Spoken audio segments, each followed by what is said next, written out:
এখানে আল্লাহ 10টি জিনিসকে নিষেধ করলেন।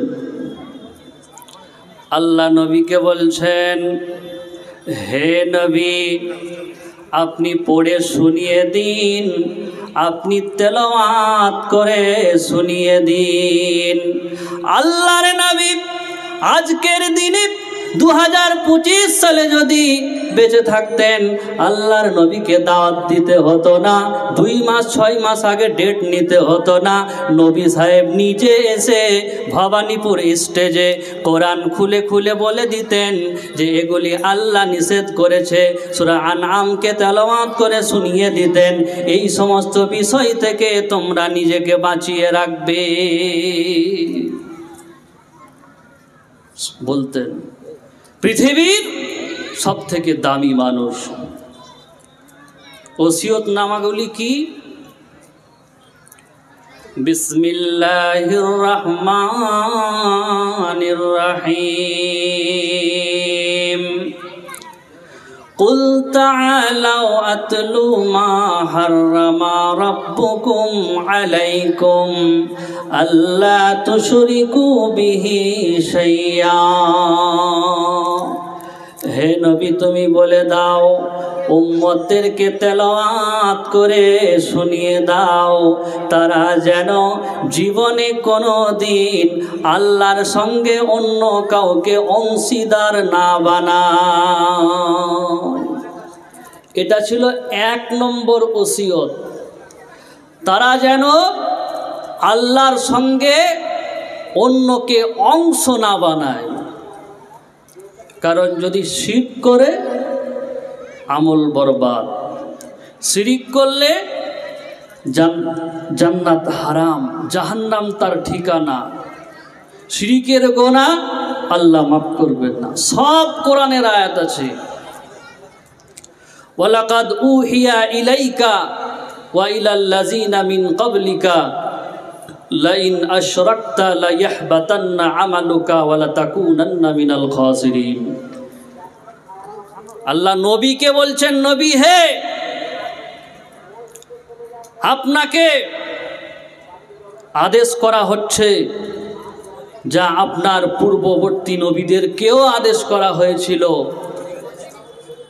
যদি শিরক করেন তাহলে আমল বরবাদ হয়ে যাবে। শিরক করলে তার জন্য জান্নাত হারাম হয়ে যাবে, জাহান্নাম হবে তার ঠিকানা।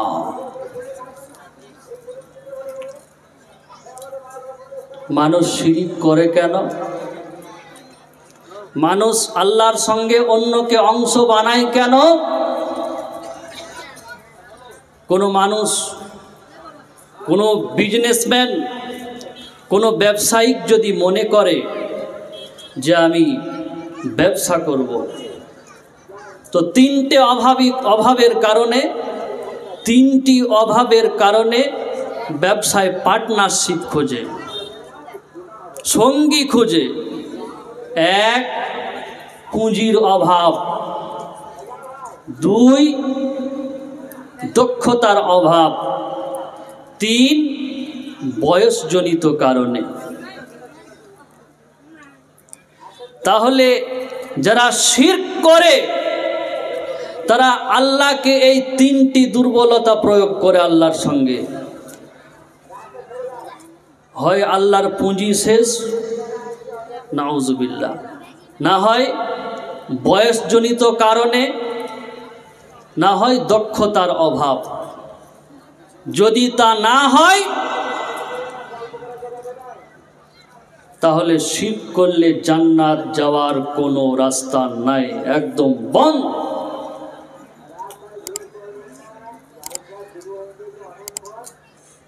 বয়সজনিত কারণে মানে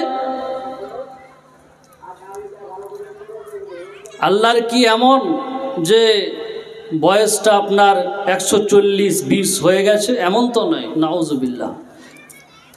তো আল্লাহর পুঁজির অভাব নেই,